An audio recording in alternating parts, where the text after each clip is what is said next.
इस भीड़ के दृश्य को देखकर आप सोच रहे होंगे कि ये भीड़ एटीएम मशीन से रुपए निकालने के लिए लगी हुई है, लेकिन ये बात सही नहीं है। आपको जानकर हैरानी होगी कि सभी प्रशासनिक अधिकारी और कर्मचारी है जो कलेक्ट्रेट में लगी बायोमेट्रिक मशीन के जरिए अपनी हाजिरी लगाने का प्रयास कर रहे हैं, लेकिन तकनीकी खामी की वजह से इन सभी कर्मचारियों को काफी परेशानी का सामना करना पड़ रहा है।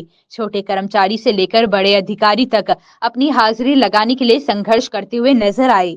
दरअसल कलेक्टर आशीष सिंह को लंबे समय से शिकायत मिल रही थी कि प्रशासनिक संकुल में कर्मचारी समय पर उपस्थित नहीं हो रहे हैं। यही नहीं, कर्मचारी तो बिना अनुमति के छुट्टी पर जा रहे हैं, जिसके बाद कलेक्टर आशीष सिंह ने ऐसे कर्मचारियों पर नकेल कसने के लिए अब प्रशासनिक संकुल में बायोमेट्रिक मशीन लगा दी है। अब सभी कर्मचारी और अधिकारियों को तय समय यानी सुबह 10 बजे कार्यालय पहुंचना होगा और शाम 6 बजे तक कार्यालय में ही रहना होगा। लेकिन कलेक्टर कार्यालय में लगी मशीन पहले ही दिन कर्मचारियों के लिए परेशानी का सबब बन गई।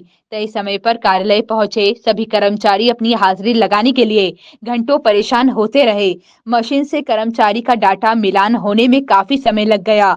यही नहीं, कई कर्मचारियों का डाटा तो मशीन में मैच ही नहीं हुआ, जिसकी वजह से इन कर्मचारियों की मुश्किलें और भी अधिक बढ़ गई। अधिकारी खुद भी मान रहे हैं कि इन मशीनों में तकनीकी खामी है, जिसके सुधार के लिए अभी और समय लग सकता है। इसके साथ ही पूरे प्रशासनिक संकुल में महज 6 बायोमेट्रिक मशीन लगने से भी कर्मचारियों को हाजिरी लगाने में समय लग रहा है।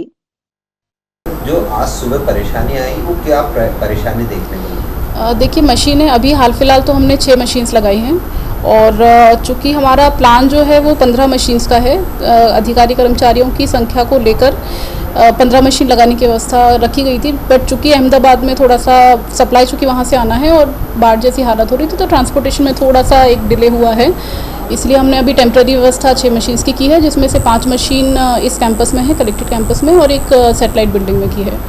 अभी शुरुआत में थोड़ी सी समस्या कुछ बायोमेट्रिक को लेकर भी हो सकती है। कुछ लोगों के फिंगरप्रिंट्स हो सकता है मिसमैच हो, फेड हो जाते हैं टाइम पे।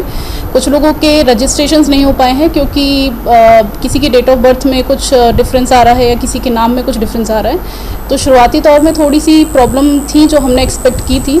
धीरे धीरे हम इसको और सुदृढ़ करने की कोशिश करेंगे।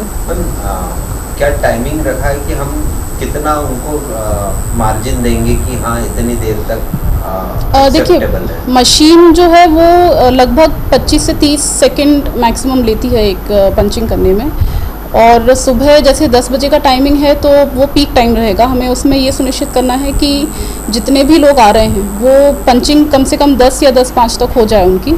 तो उसके लिए हम नंबर ऑफ़ मशीन्स बढ़ाने पे ज़्यादा फोकस कर रहे हैं। फ्लोर वाइज रखेंगे या फिर जहाँ से एंट्री पॉइंट्स जो हैं ज़्यादा, उन पे ज़्यादा मशीन्स लगाएंगे।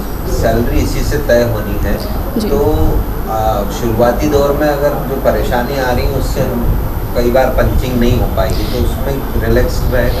हाँ, बिल्कुल रहेगा। कार्यालय प्रमुख इसमें मतलब विवेक अधिकार रखेंगे, और चूँकि शुरुआती दौर है तो टेक्निकल इश्यूज़ भी आएंगे, प्रैक्टिकल इश्यूज़ भी आएंगे, इसलिए इस बात को कंसिडर रखा जाएगा। और जो कर्मचारी जहाँ पदस्थ है ये उनके कार्यालय प्रमुख पर डिपेंड करेगा कि यदि कोई फिजिकली आ रहा है, जैसे आज भी कई सारे कुछ ऐसे इश्यूज़ आए थे जिनका रजिस्ट्रेशन नहीं हो पा रहा था, तो वो चीज़ कंसिडर की जाएगी। श्रीमती मोनिका कटारे।